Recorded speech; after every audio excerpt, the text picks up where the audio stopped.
Hey, c'est Ribouzman, bienvenue à toi dans ces œuvres qui m'ont marqué. Ici on pourra parler de manga, d'anime, de jeux vidéo, de cinéma et même de littérature. En fait, tu vois, tout ce qui nous procure des émotions.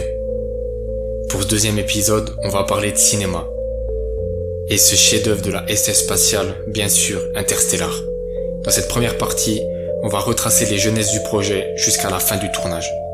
Tout commence avec Linda Hobbs, une productrice américaine, et le physicien Kip Thorne, pour créer un film de SF spatial le plus réaliste possible. Kip Thorne était connu alors pour ses contributions dans le domaine de la gravitation. Et il gagne même en 2017 le prix Nobel de physique, soit 3 ans après la sortie du film. C'est au tout début qu'ils font appel à Jonathan Nolan pour écrire le scénario, et c'était Steven Spielberg qui était censé le réaliser, rôle qu'il abandonne à la suite de la grève en 2017. C'est là qu'entre en scène Christopher Nolan, le frère de Jonathan. Il réécrit entièrement le scénario, bien que la Warner Bros. Est en collaboration avec Nolan Syncopy Film. Christopher demande à Paramount de participer bien qu'ils soient rivaux avec la Warner, rôle qu'ils acceptent malgré la concurrence. Et maintenant on va parler des différents lieux de tournage et leurs petites subtilités. Ça commence le 6 août 2013 au Canada et il tourne dans pas moins de 6 à 7 villes et ça se termine le 9 septembre 2013. La suite du tournage continue en Islande encore pendant 2 semaines. Certaines scènes d'intérieur des vaisseaux spatiaux ont été tournées à la façon d'un documentaire. Les fenêtres des décors donnaient sur des écrans diffusant ce que les personnages étaient censés voir. Ça renforce le réalisme et ça aidait les comédiens à s'immerger dans leur rôle. Et toujours en 2013, Christopher Nolan commence à choisir soigneusement certains de ses acteurs. Il choisit en premier, vous vous en doutez bien, Matthew McConaughey dans le rôle de Joseph Cooper. Et la petite subtilité, c'est que Nolan a choisi Matthew parce qu'il a été impressionné dans son rôle dans Mud, et aussi car il désirait un monsieur ordinaire. Il choisit aussi Anna Hathaway dans le rôle d'Amelia Brandt, Jessica Chastain dans le rôle de Murphy Cooper adulte, Mackenzie Foy en Murphy Cooper enfant, Timothée Chalamet comme Tom Cooper enfant, Matt Damon en Dr. Mann et Michael Caine en professeur John Brand. Et en faisant Interstellar, Nolan voulait rendre hommage à certains de ses films préférés, tels que 2001 l'Odyssée de l'espace, Star Wars, Solaris ou encore Trou Noir.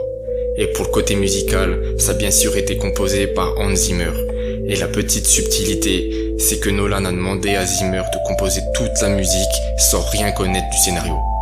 Et pour commencer cette deuxième partie, je risque de spoiler un petit peu, alors si t'as pas vu le film, va le voir et reviens à ce moment de la vidéo. Alors moi, qu'est-ce qui m'a marqué dans Interstellar?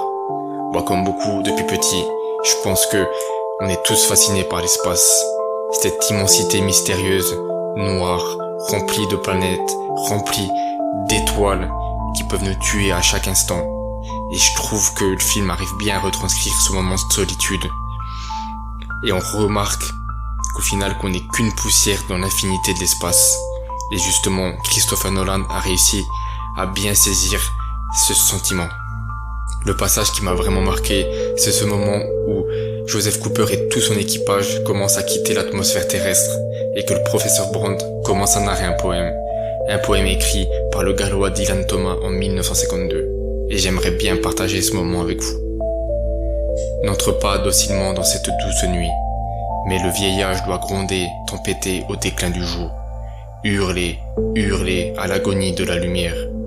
Si le sage s'entend la fin, c'est que les ténèbres sont justes, car ces mots n'ont point forgé de foudre. Ils n'entrent pas docilement dans cette douce nuit. Hurle, hurle à l'agonie de la lumière. Et ce poème a une vraie signification dans le film. Elle est très importante d'une manière symbolique. La première, c'est le moment où il quitte la Terre pour la première fois. En fait, ça représente à quel point Cooper ne peut pas revenir en arrière. Maintenant, il doit continuer, car il a déjà fait le sacrifice ultime, quitter ses enfants. Le message derrière le film est lui aussi super intéressant. Il nous rappelle que nous sommes tous une seule et même humanité, et que malgré notre différence, notre capacité à survivre et à aller de l'avant devrait l'emporter sur tout ce que nous avons les uns contre les autres. Nous devons voir au-delà des problèmes et nous unir pour des causes bien plus grandes et bien plus importantes. Voilà, c'est tout pour moi. J'espère que cet épisode t'a plu. Bien sûr, comme d'habitude, quelques minutes ne suffiront jamais à parler de films, de cinéma, de manga et de tous ces chefs-d'œuvre. Mais si mon travail t'a plu, je te laisse mettre un petit commentaire, un petit like et partage la vidéo. A plus pour un prochain épisode.